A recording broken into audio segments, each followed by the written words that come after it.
Bonjour, je suis Marlène, je suis une professionnelle, une personne qui a un baccalauréat en sexologie et une maîtrise en intervention en toxicomanie. Je suis aussi une personne qui a fait des fraternités anonymes durant plus de 25 ans et qui veut aider la personne qui souffre encore aujourd'hui. Donc, mon but, c'est de regarder avec vous de façon professionnelle comment je peux vous accompagner à passer à travers les étapes des fraternités anonymes, à adhérer à ces fraternités-là, comment on peut regarder toute la question de la sexualité à travers les dépendances, aussi des liens d'âme. Il m'arrive parfois, étant moi-même dans un parcours de flammes jumelles, de parler des âmes sœurs, de parler des flammes jumelles. Alors, si ces choses-là vous intéressent, il y a quand même, je garde quand même ces capsules-là avec des titres particulièrement pour les flammes jumelles. Aujourd'hui, on parle des membres des fraternités qui veulent passer au travers une 4e étape, une 5e étape. On a parlé de la 4e étape, mais je vous avais promis, avant ça, je vous avais promis qu'on parlerait du triangle de Cartman. Alors, je veux en parler parce que je trouve ça particulièrement important quand on a à faire le choix d'aller en 4e étape. Euh, on a beaucoup nos traits de caractère qu'on considère négatifs qui vont monter. Alors, normalement, en 4e étape, on va se rendre compte que nos traits de caractère sont aussi associés à des traits de caractère qui sont lumineux. On n'a pas de défaut sans qualité, puis les êtres humains, on est tous un peu là. Mais aussi, je veux vous faire observer à travers du triangle de Cartman, comment, quand on est en problématique, quand on est en détresse, dans quelle dimension de ce triangle-là on est. C'est sûr que mes capsules ne se veulent pas des capsules professionnelles, même si j'en suis une. Je suis un être humain qui vient à la rencontre d'un autre être humain. Alors, si vous voulez approfondir ce que je dis ici, il y a souvent des références que vous pouvez trouver sur le web. Allez voir exactement c'est quoi le triangle de Cartman si ça vous intéresse d'approfondir. Moi, je vous donne les grandes lignes, très souvent des outils qui sont utiles pour les dépendants. Donc, le persécuteur, le sauveur et la victime. C'est ça le triangle de Cartman.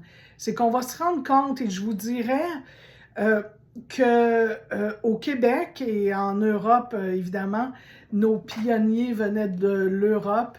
Donc, toutes les personnes, et j'ai connu beaucoup de personnes qui avaient la religion catholique comme religion dans leur famille, chez leurs grands-parents, mais j'ai connu aussi des musulmans et je peux vous dire qu'il y a aussi beaucoup de tabous et de comportements qui sont associés à ce qu'on nous a prêché, je dirais, comme pratiquants de certaines religions. Et la victime, je pense que vous me voyez venir un peu.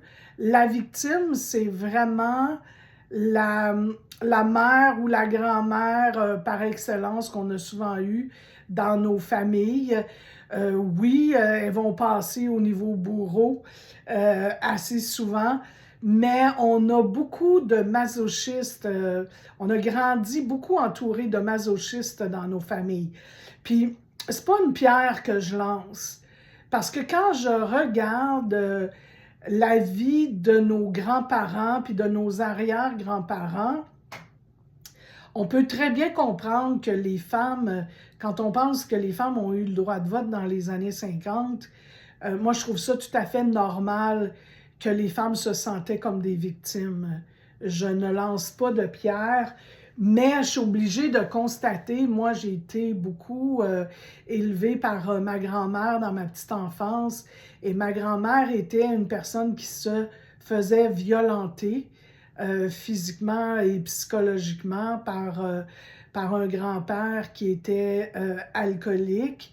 Et donc, elle avait un côté extrêmement masochiste et ça venait avec cette façon de se diminuer, de manquer d'estime d'elle-même. Et moi, j'ai grandi avec cet exemple-là. Nos parents, nos grands-parents sont nos dieux, sont nos patrons sur lesquels on va prendre exemple pour se créer une personnalité. Donc, j'ai été longtemps dans ma vie à avoir des comportements de victime. Encore une fois, c'est important pour moi qu'on fasse la différence entre qui on est comme personne, puis c'est quoi les comportements qu'on a. Et je ne suis pas une victime, un persécuteur ou un sauveur, mais j'ai des comportements de cet ordre-là, et si je n'en prends pas conscience, je vais rester dans ces comportements-là. Et donc, c'est un peu le principe du père qui bat la mère qui bat les enfants, puis les enfants qui battent le chien. C'est-à-dire qu'on va tous être la victime et le persécuteur de quelqu'un d'autre, tant et aussi longtemps qu'on ne s'en rend pas compte. Et quand on est dans un processus de dépendance, que ce soit dans un lien d'âme, de flamme jumelle, ou dans un lien de personnes dépendantes qui font des fraternités ou pas, ben on est dans la victime et dans le bourreau. Il y en a toujours un des deux qui se considère comme victime, puis l'autre comme bourreau. Mais si on observe, si on fait une 4e étape de couple, mettons, je viens d'inventer quelque chose aujourd'hui, faire une 4e étape de couple, je pense que ça serait une super bonne idée. Mais bon, si on faisait une 4e étape de couple, on se rendrait compte que le triangle de Karpman, les deux dans le couple l'ont vécu, ont fait les 3 rôles continuellement. Et moi, je vous avoue que ça m'aide énormément quand je me rends compte que je suis dans un des rôles. Puis évidemment, on ne s'en aperçoit pas toujours parce qu'on n'en prend pas toujours conscience. Mais si je m'arrête à me dire, j'ai de la peine, qu'est-ce qui se passe? Ben, c'est souvent par la peine que ça va passer. Là, je me sens victime. OK, je me sens victime de quoi? Je me sens victime de ce comportement-là que lui a eu. OK, bon, lui a eu ce comportement-là, et ce qui était dans le persécuteur. Et là, très souvent, on va se retrouver que moi, j'ai été dans le sauveur. J'ai voulu le sauver. Je ne veux pas me sauver moi. Et ça serait ça ma job. C'est souvent ça notre job, se sauver nous autres mêmes. Mais on se sauve de nous. Alors, souvent, on va parler des évitants, des fuyants. Mais un évitant, là, il se fuit lui-même. Alors, nous, quand on est en train d'essayer de sauver un évitant, ben on est dans le sauveur. Je vous le jure que ça ne sera pas long qu'on va tomber dans la victime. Et éventuellement, il est fort probable qu'on va tomber dans le persécuteur nous autres mêmes. Parce que sauver les autres, vous le savez, vous l'essayez, là. On se parle de 4e étape, de 5e étape, de première étape, de dépendance, d'obsession, tous les termes qui sont associés au cheminement d'un être humain qui veut s'éveiller spirituellement. C'est extrêmement difficile de se sauver soi-même. Et le sauveur, dans notre triangle de Karpman, il a entrepris de sauver quelqu'un d'autre. Et le plus proche, c'est le plus facile. Nos enfants, nos conjoints, notre famille, pardon, c'est très souvent les personnes qu'on veut sauver. Et, pardon, je m'excuse, j'ai une petite fin de virus. Celui qu'on veut sauver, très souvent, lui, il n'a rien demandé. Il ne veut pas qu'on le sauve. Lui, ce qu'il veut, c'est qu'on le laisse tranquille. mais nous, on veut le sauver absolument. Alors, on va trouver des solutions à ces problèmes. Mettons que le mari arrive, il s'est chicané avec un collègue de travail, il se sent pas bien, puis il a besoin d'en parler à quelqu'un, fait qu'il va nous en parler, même s'il sait que ça se peut qu'on va y trouver des solutions, puis qu'on veut pas, il veut pas avoir de solution, puis il a comme un peu oublié. Aussi, ça se peut qu'il a oublié de nous dire « J'ai juste besoin de parler, j'ai pas besoin que tu me trouves de solution ». Mais un bon sauveur, il va t'en trouver même si tu n'en veux pas. Fait que là, il va raconter son histoire, puis là, on va y trouver toutes sortes de solutions pour faire face à son problème, même s'il ne nous en a pas demandé. Et à un moment donné, il va se mettre à nous dire « Ben ça n'a pas d'allure, qu'est-ce que tu me dis là? Ça n'a pas de bon sens, laisse-moi donc tranquille avec tes maudites solutions. » Et ce qui va se passer, c'est que là, on va se sentir persécuté. Lui devient notre persécuteur.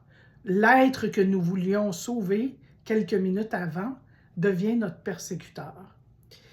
Et là, évidemment, on se retrouve dans la victime. Donc, notre premier rôle, c'était le rôle de sauveur, pardon, et on va se retrouver rapidement dans le rôle de la victime. Lui était un peu victime quand il est arrivé de travailler. Il voulait exprimer ce qu'il avait vécu. Il voulait probablement juste se faire dire « Pauvre petit de toi, ton collègue, c'est un pas fin. » Et nous, ben, au lieu de faire ça, on l'a simplement... Juste un petit moment, je dois m'arrêter. Donc, nous, on a essayé de le sauver alors qu'il ne nous l'avait pas demandé. Fait que vous voyez que c'est facile, là, lui va se sentir victime. Après ça, il va recommencer à vouloir nous sauver. Peut-être là, il voit qu'on est bouleversé, qu'on pleure, qu'on se sent comme une victime. Là, il va essayer de nous consoler, il tombe dans le sauveur. Je vous garantis, ne me croyez pas, essayez-le. Pratiquement chaque fois qu'on vit des conflits dans notre vie, c'est parce qu'on est dans un de ces trois rôles-là. Et ce n'est pas facile de s'en sortir. On peut en rire parce que c'est drôle. C'est des comportements d'être humain, mais c'est difficile de se sortir de là. Chaque fois, il faut comme un peu détricoter le foulard, là, détricoter la patente, voir qu'est-ce qui s'est passé. Comment ça se fait que je suis en train de me chicaner avec mon chum alors que moi, j'étais bien de bonne humeur aujourd'hui, là, puis que tout allait bien. Alors, quand je vais reculer un peu la cassette, je vais voir que, OK, il est arrivé de travailler. Qu'est-ce qui s'est passé? Il est arrivé de travailler, il y avait un problème. Moi, en bonne conjointe, j'ai voulu l'écouter. Mais, ah non, c'est vrai, j'ai commencé à y trouver des solutions. Au lieu de juste écouter, je suis tombée dans la sauveuse. Je vous le dis souvent, moi, qu'est-ce que tu veux, je suis une professionnelle en relation d'aide. Il n'y a pas meilleur sauveur que les professionnels en relation d'aide. Et si on ne prend pas conscience de ça, moi, je supervise beaucoup d'intervenants, puis je peux vous dire que je leur dis souvent, est-ce que ça se peut que tu es tombé dans le sauveur? Parce que quand un professionnel tombe dans le sauveur puis qu'il ne s'en rend pas compte, évidemment, ça ne sera pas long qu'il va se sentir incompétent parce qu'il va devenir victime. Il va avoir l'impression qu'il ne réussit pas à aider la personne parce que aider quelqu'un, ce n'est pas sauver quelqu'un. La personne qui va demander de l'aide, c'est une personne qui veut s'aider elle-même. Quand je vais me faire des compliments par les personnes que j'aide, je vais tout le temps les ramener à eux. Leur dire, j'ai aidé plein de personnes qui n'ont pas réussi. J'ai cherché à aider plein de personnes qui n'y sont pas arrivées. Toi, tu y es arrivé parce que tu as pris les moyens qu'il faut. C'est à toi que tu dois rendre le crédit. C'est toi que tu dois remercier. C'est toi à qui tu dois dire bravo, tu as fait ce que tu avais à faire puis tu as réussi. Moi, c'est comme ça aussi que j'y suis arrivée. J'ai eu beaucoup de personnes qui m'ont aidé dans ma vie et je les remercie. Mon cœur est rempli de gratitude pour ces gens-là. ils ont été des petites mailles sur la chaîne de mon rétablissement. Comme moi, je suis une petite maille sur la chaîne de votre rétablissement à vous, c'est pas rien. Mais la personne qui se tient droite, qui est fière de ce qu'elle a fait, qui est fière de sa vie, qui est fière de ses accomplissements, c'est vous, c'est elle, cette personne-là, qui doit être fière d'elle-même. Parce qu'on peut donner toute l'aide, puis mettre tout notre cœur, si la personne, elle n'a pas pris sa décision, puis que nous, on ne réalise pas qu'on est dans le sauveur, et qu'on se donne un rôle qu'on ne devrait pas se donner, bien, c'est sûr et certain qu'on peut même devenir un persécuteur. Même une personne qui travaille en relation d'aide peut, à un moment donné, ne plus avoir le même accueil envers une personne, la même bienveillance envers une personne, parce qu'elle s'est mise dans un rôle du triangle de Cartman. Donc, c'est absolument essentiel que peu importe avec qui on est, dans quel contexte on est, si on tombe dans le sauveur, c'est important d'en prendre conscience parce que nécessairement, ça va nous amener dans le persécuteur, puis ça va nous amener dans le sauveur. Et là, on va tourner en triangulaire. On ne tourne pas en rond, on tourne en triangulaire dans ces problématiques-là. Alors, vous me voyez un peu venir quand je vous parle de 4e et 5e étape. Si je me sens comme une victime, c'est sûr et certain que je vais avoir peur que la personne qui va m'aider à faire ma 4e étape, que ce soit un professionnel ou un parrain, une marraine, soit dans le persécuteur avec moi. Donc, c'est important d'en prendre conscience. Et si vous avez de la difficulté, pardon, à sortir de ce sentiment-là, bien, une des choses que vous pouvez faire, c'est de le nommer. De dire à la personne qui va vous accueillir dans votre 4e étape, c'est-à-dire que vous allez être en train de faire votre 5e étape, vous allez être en train de dire à un autre être humain la nature de vos torts. Bon, ça se dit comme ça. Moi, j'aime mieux corriger un petit peu des fois certains termes des étapes ou certains termes qu'on retrouve qui sont un peu trop judéo-chrétiens à mon goût, là. Donc, les torts, bon, on va parler de nos traits de caractère que nous, on juge négatifs, mais on va aussi parler de, pardon, de nos traits de caractère qui sont lumineux, qui sont beaux. On vient là, à un moment donné, dans la 5e étape. Là. On n'est pas toujours en train de regarder jusqu'à ce qui est sombre dans notre vie. On va regarder nos forces aussi. Alors, mais d'être capable de le dire à cette personne-là, en ce moment, je me sens dans ma victime ou dans la victime et j'ai peur de te percevoir comme un sauveur ou éventuellement comme un persécuteur. J'ai peur d'être jugé et je veux pas que tu me prennes en charge. J'ai juste besoin de te nommer ce que j'ai vécu. Alors, si vous avez la maturité de faire ça, ça serait extraordinaire. Parce que des fois, on se sent victime. Et c'est important aussi, parfois on est victime. Les gens qui ont vécu des agressions ou des abus, au moment où ils les ont vécus, ils étaient des victimes. Et ça, c'est important de l'accepter, d'accepter qu'on a été parfois des victimes dans notre vie. Puis oui, on en a eu des bourreaux. Mais est-ce que dans la relation que j'ai avec le professionnel avec qui je travaille, avec mon conjoint, avec mon parrain, ma marraine, avec un confident, est-ce la réalité de croire que je suis dans le triangle de Cartman, je suis dans un rôle de victime ou de sauveur et que c'est sain? Là, on est ailleurs complètement. Si je ne suis pas avec un véritable bourreau, avec un véritable persécuteur et que je me sens comme une victime, ben ça, c'est parce que je suis tombée dans le triangle de Cartman. Sinon, si je me sens comme une victime, puis que je suis dans une relation toxique, ben il est fort possible que je suis vraiment victime de cette relation-là, mais je ne pourrai pas rester dans la victime si j'en prends conscience. Je vais avoir la responsabilité d'aller demander de l'aide. Si je vis des agressions, de l'agressivité, si je vis une relation toxique, je vais devoir aller vers un professionnel, vers quelqu'un de ma famille qui pourra m'aider, me sortir de là. Si vous avez l'impression d'être continuellement victime, c'est parce qu'il y a quelque chose qui ne va pas bien. Peut-être que vous êtes vraiment dans une relation avec quelqu'un qui a des comportements de persécuteur ou même de sauveur.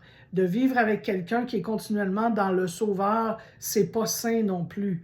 Donc, c'est absolument important de sortir du déni, de prendre conscience de ça et de l'adresser, de le faire traiter chez un professionnel ou à tout le moins, si j'ai l'impression d'être victime dans une relation de dépendance affective, d'aller dans le mouvement des dépendants affectifs, d'écouter ce qui est dit. Il y a une littérature extraordinaire dans le mouvement des dépendants affectifs qui peut faire en sorte que je vais m'identifier au fait que je suis dépendante affective et que je vais pouvoir aussi avoir des outils. Dans la littérature, il y a les outils qu'il faut pour se rétablir et se sortir de relations toxiques. Il n'y a personne qui veut ça, mais il y a beaucoup de personnes qui sont là. Malheureusement, j'en vois à l'année longue des personnes qui sont dans des relations toxiques et pour très souvent les craintes matérielles, la peur de ne pas avoir les moyens. Mais croyez-moi, il y a un vieux dicton qui dit « saute et le filet va apparaître ». Moi, je crois à ça à 150%. Si tu es dans une relation toxique et que tu décides de sortir de là, crois-moi, la vie va t'aider. Il y a des êtres humains qui vont être mis sur ta route pour te venir en aide et le matériel ne doit pas primer, surtout pas qu'on soit au Québec. Je sais que les gens qui m'écoutent ne sont pas nécessairement seulement au Québec, mais dans la plupart des pays, des gens qui sont en ligne en ce moment, il y a de l'aide gouvernementale que vous pouvez avoir pour vous et pour vos enfants. Il y a de l'accompagnement, les centres de bénévolat donnent de l'accompagnement. Il y a même des gens qui peuvent avoir de la nourriture. Il y a des églises, il y a des organismes communautaires qui donnent de la nourriture. Il y a moyen de vous en sortir. Malheureusement, on vit dans un monde qui est très capitaliste et très souvent, les gens se laissent se faire détériorer moralement, psychologiquement, physiquement, par peur de manquer de quelque chose ou par peur d'un autre être humain qui serait dans le persécuteur. Et ça aussi, on a des moyens. Croyez-moi, ils sont très forts quand les choses ne sont pas dénoncées. Mais quand la famille est au courant, les amis sont au courant, les policiers sont au courant, il y a des travailleurs sociaux, des intervenants autour de vous qui sont au courant que votre conjoint ou votre conjointe sont des personnes qui persécutent, qui vous persécutent, qui persécutent vos enfants, c'est pas mal plus difficile de continuer de persécuter. Quand le silence est levé sur ces comportements-là. Je ne pensais pas nécessairement m'en aller là avec le triangle de Karpman.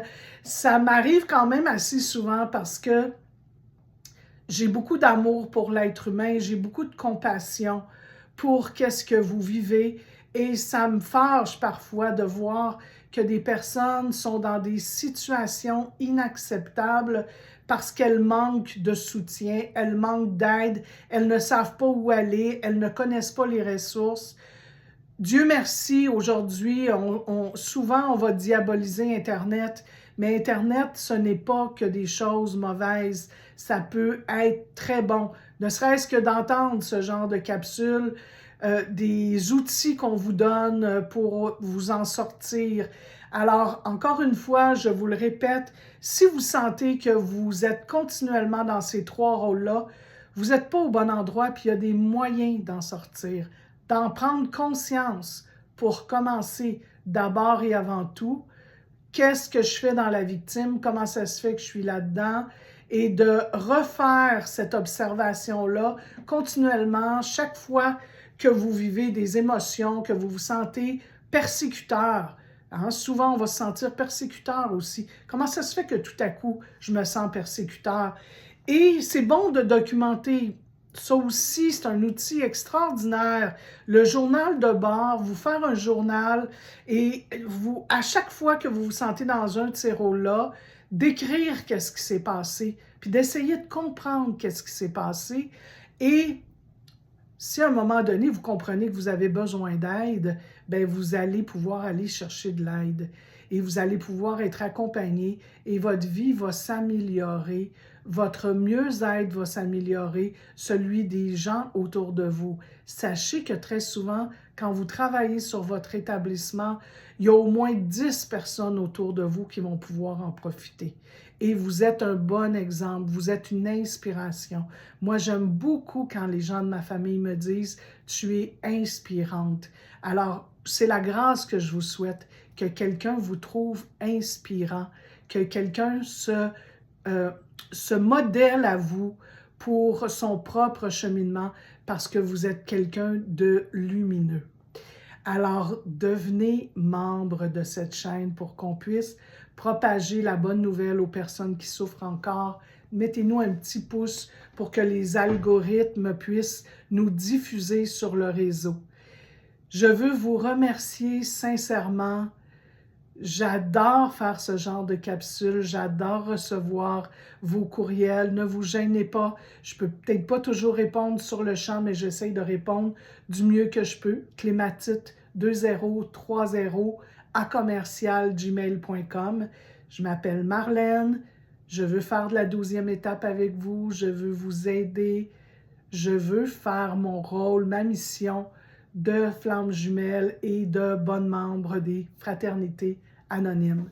Je vous embrasse, je vous souhaite une fin de journée extraordinaire, au plaisir de vous reparler dans une prochaine capsule. Merci, bonne fin de journée.